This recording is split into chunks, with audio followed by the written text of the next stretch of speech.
Good morning students. Today we will be discussing about the output devices. In the previous lecture which I have sent you, we had already discussed about the various input devices. So let's come to the output devices. Output device हमारी वो devices होती हैं जिन पर हमारा जो हमने calculation या working करी होती है उनका रिजल्ट डिस्प्ले होकर आ रहा होता है.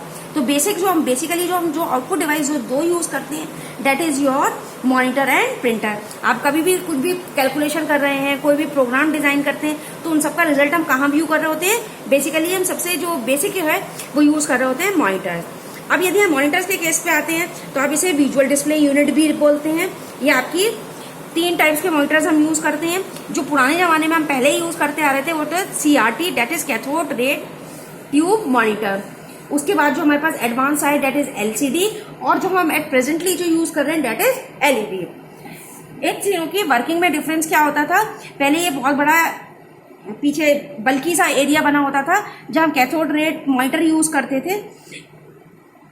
ये CRT जो बनी हुई होती थी ग्लास से होती थी और इलेक्ट्रॉनिक गन होती थी, फिक्स होती थी पीछे इसके. जो जगह गन फायर करती तो इलेक्ट्रॉन्स जो होते थे at group of phosphorus dot screen पे फॉर्म करती थी और जो फॉस्फोरस डॉट्स जो बनती थी उससे आपके जो कलर्स होते थे वो ग्लो करते थे और आप चीज को देख पाते थे. इसकी ड्रॉबैक थी ये साइज बहुत बड़ा होता था और बल्कि होते थे. LCD आए that is liquid crystal display. Material जो था इसमें जो यूज किया जाता लिक्विड क्रिस्टल होते थे. Is sandwich between the 2 polarized sheets. When the electronic current passes through these crystals, they block the light to create a pixels. अब क्या होता था, 2 सैंडविच लेयर्स बनी हुई होती थी और उसमें से करंट जब पास किया जाता था तो जो बीच में जगह होती थी उसमें से लाइट ब्लॉक होती थी और जो पिक्सल्स होते थे वो ग्लो करते थे. ये जो है अब हमारी जो LED यूज करते हैं ये बेटर है CRT से और LCD से.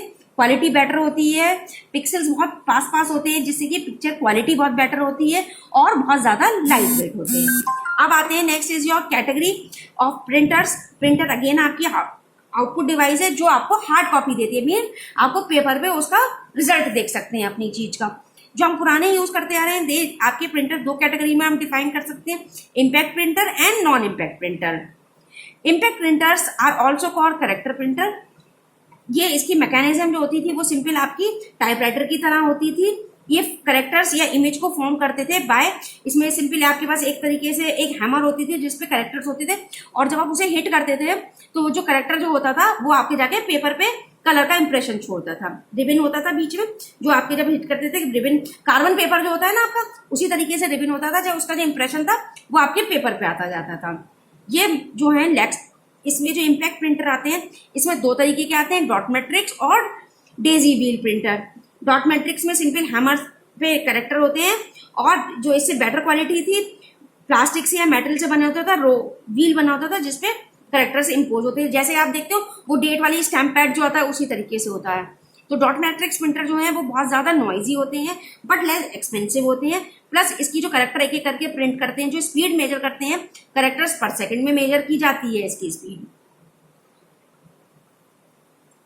आज के जमाने में बहुत गवर्नमेंट ऑफिस में या जहां प्रिंटिंग का वर्कलोड ज्यादा होता है आप देखते हैं इवन मॉल्स वगैरह में जो आप देखते हैं प्रिंटिंग मिलती है छोटी छोटी उसी टाइप के इंप्रेशन डॉट डॉट का जो आपका बिजली का बिल आता है इस तरीके की जो मशीन्स में इस तरीके की प्रिंटिंग होती थी डॉट मैट्रिक्स या फिर आपकी डेजी व्हील प्रिंटर से. नॉन इम्पैक्ट प्रिंटर्स को लाइन प्रिंटर्स भी बोलते हैं. They form characters in a image on a paper without direct physical contact with the printer head and the paper. इसमें सिंपल आप इंसर्ट करते हैं लेकिन इसका पेपर का जो डायरेक्ट कॉन्टैक्ट कहीं पे भी प्रिंटर के हेड से नहीं आता है. इसमें भी अगेन आपकी कैटेगरीज आ जाती हैं, inkjet printer, laser printer and your thermal printer.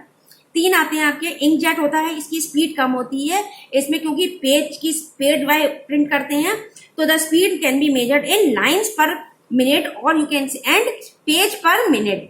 एक लाइन में कितने लाइंस प्रिंट कर रहा है और कितने पेजेस 1 मिनट में प्रिंट कर रहा है. Printer is capable of producing high quality print. Laser printer आते हैं अगेन इनकी स्पीड अच्छी होती है, पेपर का जो प्रिंट आता है उसकी क्वालिटी अच्छी होती है और उसकी स्पीड हम जो मेजर कर रहे होते हैं अगेन पेजेस पर मिनट में मेजर की जाती है. थर्मल प्रिंटर ये आप देखते हैं शोरूम्स वगैरह में या इवन आप ATM यूज करते हैं तो आपका जो प्रिंट निकल के आता है this is known as your thermal printer. Are expensive printer which are used for high quality graphics and text output. In this printer the print head contain heating element which specify the element are heated to produce image or character on a special heat sensitive paper. जो इसका paper आप देखते हैं कि कुछ time बाद देते हैं, इंक जो इसकी वो रिमूव हो जाती है और उसका जो पेपर होता है काफी स्मूथ होता है, वो आपका यूज होता है। ये एक्सपेंसिव भी होते हैं। Barely embosser is an output device that prints barely output pattern of raised dot। आप देखते हैं जो ब्लाइंड लोग होते हैं उनके लिए डॉट इंप्रेशन होता है, ऊपर ऊपर उभरा हुआ था जिसको वो पढ़ते हैं। तो इस तरीके का यदि हमें कुछ प्रिंट आउट लेने होते हैं तो वो आपके बैरली इम्पोजर यूज किया जाता है, जिसमें आपका जो है रेस सरफेस टाइप का आता जाता है प्रिंट का। 3D प्रिंटर्स होते हैं बेटा, जो आप देखते हैं ग्राफिक्स ड्राइंग्स की जाती हैं, मैप्स बनाए जाते हैं, कंप्यूटर एडेड डिजाइनिंग होती है, वहां जो हम सारे सर्वे में सब चीजों में यूज करते हैं वो आपके कौन से होते हैं? 3D प्रिंटर होते हैं। नेक्स्ट आते हैं ड्राइंग्स मैप्स वगैरह डिजाइन करने के लिए आउटपुट डिवाइस जो हम यूज कर रहे होते हैं, कंस्ट्रक्शन ड्राइंग्स जो बनती हैं या लार्ज साइज के जो पोस्टर्स वगैरह डिजाइन करते हैं उसके लिए हम यूज करते हैं प्लॉटर्स। प्लॉटर्स अगेन आपके पास ड्रम प्लॉटर होता है और फ्लैट बैंड प्लॉटर और इंकजेट प्लॉटर होते हैं। इसमें क्योंकि एक रोल टाइप होता है इसे इसलिए हम इसे बोलते हैं ड्रम प्लॉटर। ये हमारा फर्स्ट आउटपुट डिवाइस थी जो प्रिंट ग्राफिक्स को डिजाइन करने में यूज किया जाता था। इसके बाद जो एडवांसमेंट रेक्टेंगुलर पीस होता है, इसमें जैसे ये फोटोस्टेट मशीन वर्क करती है उस तरीके से रहता है, तो ये हमारा कहलाता है फ्लैट बैंड। ये जो हमारी प्रिंटर वाली टेक्नोलॉजी यूज करता है, इंकजेट प्लॉटर फास्ट होते हैं और इनकी थर्मल इंकजेट प्लॉटर हीट के बेसिस पे ड्रॉपलेट्स छोड़ता है, उस पे वे ये आपका आउटपुट प्रोड्यूस करता है। जो बैनर्स, रोड साइंस और ये सब देखते हैं वो आपके इंकजेट प्लॉटर से डिजाइन किए हुए होते हैं। प्रिंट जो होता है बैनर्स वगैरह जो शॉप्स पे देखते हैं। प्रोजेक्टर आप सभी बहुत अच्छे से जानते हैं, आउटपुट डिवाइस अपने क्लासेस में लगी होती है जिसके थ्रू आप आपकी टेकनेस्ट की आप क्लासेस देखते हैं। आपका जो कंप्यूटर में डाटा होता है उसको बड़े साइज में रिफ्लेक्ट कराने के लिए हम प्रोजेक्टर्स यूज कर रहे होते हैं। Speakers again you all know output device होती है। जब आप चाहते हो वॉइस आउटपुट चाहिए होता है आपको, तब हम स्पीकर्स यूज कर रहे होते हैं। Next come to the storage device. Storage device जहां हमें अपना डाटा को स्टोर कराना है फ्यूचर में यूज करने के लिए, तब हमारे पास दो कैटेगरीज की स्टोरेज डिवाइसेज है, primary storage devices and secondary storage devices. Primary storage devices को हम मेन स्टोरेज डिवाइस भी बोलते हैं या फिर इंटरनल स्टोरेज डिवाइस। सीपीयू जो होता है हमारा, जो प्राइमरी स्टोरेज में डाटा स्टोर होता है वो सीपीयू डायरेक्टली रीड कर सकता है और उसमें राइट कर सकता है।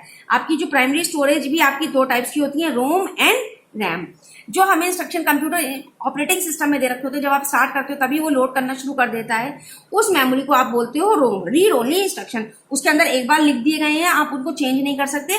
आपका जब कंप्यूटर जब भी बूट करते हो, आप स्टार्ट करते हो, वो परमानेंट मेमोरी होती है, तो वही आपके इंस्ट्रक्शन बार बार एग्जीक्यूट होते हैं, आप उनमें चेंज नहीं कर सकते।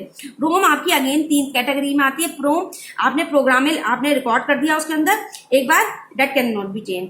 आप इसे इरेज कर सकते हैं, इरोम ईप्रोम, लेकिन इरेज जो किया जाता है वो उसके लिए हम अल्ट्रा वायलेट लाइट यूज करते हैं उसे इरेज करने के लिए। ये इसके लिए आप जो नेक्स्ट है कि इसे आप इरेज कर सकते हैं, लेकिन हमें इसके लिए इरेज करने के लिए क्या यूज करना पड़ता है?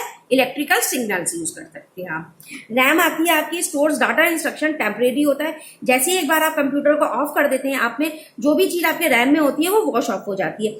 जब आपको फिर स्टार्ट करना है तो आपके जो होता है डाटा मतलब आपका सेकेंडरी स्टोरेज से कॉपी होकर रैम में आता है, वही चीज आपकी एग्जीक्यूट कर पाती है। यदि आपकी रैम कम है तो आपका सिस्टम स्लो हो जाता है। रैम आपकी दो तरीके की होती है, अगेन ये भी स्टैटिक रैम और डायनामिक रैम।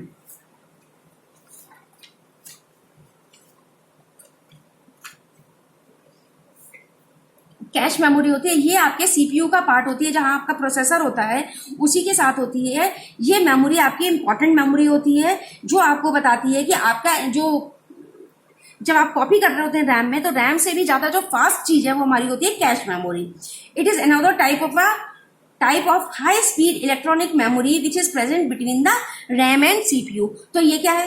रैम से आपका डाटा सीपीयू में आता है और ये इन दोनों के बीच में तो डाटा इसमें जो मूवमेंट है फास्ट रहता है सीपीयू के अंदर, वो कैश मेमोरी का रहता है। It helps to enhance the CPU performance as it stores the frequently used data instruction in it, so it can be accessed quickly by the CPU। अब आप देखते हैं अपना बैग कैरी करते हैं, जो बुक्स या फिर जो पेन पेंसिल आपको ज्यादा रिक्वायरमेंट रहती है, या आप अपने पर्स देखते हैं तो आपको बार बार जो चेंज यूज करना होता है, तो आप क्या करते हैं? हम अपनी फ्रंट पॉकेट में जिस रख लेते हैं जिससे कि हम उसे एक्सेस जल्दी से कर पाएं और जल्दी से यूज कर पाएं। तो इसी तरीके से जो डाटा हमारा कैश मेमोरी में कॉपी हुआ होता है, जो बार बार हम यूज कर रहे होते हैं, वो कैश मेमोरी में आ जाता है और जब भी आप उसे रिक्वेस्ट करते हैं लोड करने के लिए तो वो आपकी सेकेंडरी मेमोरी या रैम से ना उठा के डायरेक्टली कैश मेमोरी से ले लेता है। ये बहुत एक्सपेंसिव होती है, आप बहुत ज्यादा क्वांटिटी में इसे नहीं यूज कर सकते। ये मेन इसका बेसिक फंक्शन रहता है। अब आता है आपका सेकेंडरी स्टोरेज डिवाइस, सीडी। आप सब जानते हैं मैग्नेटिक टेक्नोलॉजी को यूज करके आप सीडी आप यूज करते हैं जिसमें थिन फ्लेम होती है रिफ्लेक्टिंग मेटल की, लाइक एल्यूमिनियम क्लोज्ड, और लेयर ऑफ पॉलीकार्बन होती है जिसमें 700 MB तक का आप डाटा स्टोर करा सकते हैं। पहले जो आती थी हमारी सिर्फ रोम होती थी, उनको आप एक बार लिख दिया उनको रीड ओनली हो जाती थी। उसके बाद एडवांसमेंट में एक बात हमारे पास राइट आप आ सकती है, रीड और राइट भी आने लगी थी जिनमें आप डाटा को चेंज करना हो तो आप उसमें एडिटिंग कर सकते हैं। जैसे आज के टाइम में हम फ्लैश ड्राइव और पेन ड्राइव यूज करते हैं, आप चाहते हैं उसका डाटा पुराना रिमूव कर देते हैं और जब चाहते हैं उसको नया उसमें रिकॉर्ड कर देते हैं। ये रिकॉर्डेबल होती है, ये रीराइटेबल होती है। डीवीडी सेम फंक्शन होता है, बस इसकी कैपेसिटी ज्यादा होती है, इसकी 17.08 होती है। जैसे कि मान लेते हैं आपने शायद पुराना देखा हो अपने घर में, तो जब सीडी मूवी रिकॉर्ड करी स्टोर होती थी तो हमें 2 सीडी में एक मूवी आती थी, लेकिन आप डीवीडी यदि वही देख रहे होंगे तो शायद 4 मूवी एक डीवीडी के अंदर ही स्टोर हो जाती है। इसके बाद भी डीवीडी का एडवांसमेंट हमारे पास आता है ब्लू रे डिस्क। इसमें जो होती है ब्लू कलर ब्लू वाले लेजर टेक्नोलॉजी यूज करते हैं हम स्टोर करने के लिए, और इसकी कैपेसिटी 25 GB से 50 GB तक होती है। पेन ड्राइव, आज आप देखते हैं 1 TB तक की आपके पास पेन ड्राइव है, इसे फ्लैश ड्राइव भी बोलते हैं, स्टोरेज के लिए यूज की जाती है, कंप्यूटर से इजीली आप कनेक्ट कर सकते हैं। SD डिजिटल, इसी तरीके से आपके पास मेमोरी कार्ड होते हैं जैसे आप मोबाइल में यूज करते हैं, वो भी आप स्टोरेज के लिए यूज कर सकते हैं। आप अपने मोबाइल्स में यूज करते हो, टैबलेट्स में होते हैं, डिजिटल कैमरा यूज करते हैं, ये भी 1 TB तक के अवेलेबल है। जो कॉमनली जो हमारे पास बेसिक हम सेकेंडरी स्टोरेज के लिए यूज करते हैं कंप्यूटर के साथ में, that is your hard disk. Amount of data इसमें काफी आप स्टोर कर सकते हैं, 500 GB से लेके 5 TB तक की आज के टाइम में अवेलेबल है हमारे पास, जो हम डाटा को स्टोर करने के लिए यूज करते हैं। डाटा मीन्स हमारा डाटा, सॉफ्टवेयर, एप्लीकेशन सभी चीज स्टोर की जाती है। एक्सटर्नल हार्ड डिस्क भी आज के टाइम में अवेलेबल है। आप कई बार अपनी जो इंपॉर्टेंट डाटा होता है आपको क्रैश होने का डर रहता है, तो आप यह इंपॉर्टेंट होता है, आप सीक्रेट रखना चाहते हो तो आप क्या उसे जैसे आप पेन ड्राइव अटैच करते हैं इसी तरीके से एक्सटर्नल हार्ड डिस्क भी आती है जिसको आप USB पोर्ट को यूज करके प्लग इन कर सकते हैं और अपना डाटा रिट्रीव कर सकते हैं। सॉलिड स्टेट ड्राइव SSD, ये करंट रिप्लेसमेंट है हार्ड डिस्क का, ये 3 times फास्टर है और लेस एक्सपेंसिव है then traditional hard disk. Next is your memory. अभी हम TB या GB इन सब की बात कर रहे हैं, तो जो इसमें हम यूनिट्स यूज करते हैं वो हम आपकी बिट्स होती हैं 0 और 1 यूज करते हैं, जो सिग्नल का प्रेजेंट या एब्सेंट बता रही होती है। कॉम्बिनेशन ऑफ 4 बिट्स का आपका निबल बनता है और इसकी जो सारी यूनिट्स रहती हैं वो आपका ये रहता है 1 KB is equal to 1024 bytes. इस तरीके से ये आपकी पूरी टेबल रहती है जो इसकी measuring unit होती है। This finish up with your chapter 2. In the next session, we will be discussing about the chapter 3. By now, you can go through the whole chapter, do the question answer. If you are having any problem, do discuss with me. Thank you.